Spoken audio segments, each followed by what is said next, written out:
চিনেন আপনি মোহাম্মদুর রাসূলুল্লাহকে? চিনেন? কে?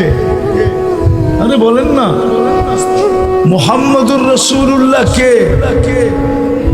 আমাদের চিনেন? ওনার পরিচয় জানেন? পরিচয় তো জানি না।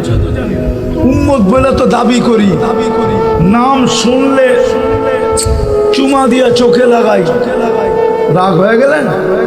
রাগ হয় না, পায়ে হাত রাখি, বুঝানোর জন্য বলতেছি। চিনেনই তো না, ওইদিকে তো যাওয়ারও সময় হবে না আমার।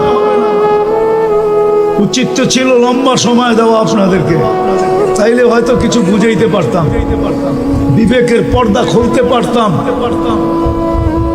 নবীকে তো চিনি না, মুহাম্মদুর রাসূলুল্লাহকে চিনি না, কার উম্মত এটাও জানি না। বহুত লোক আমাদের সমাজে আছে নবীজির নাম জানে না, কার উম্মত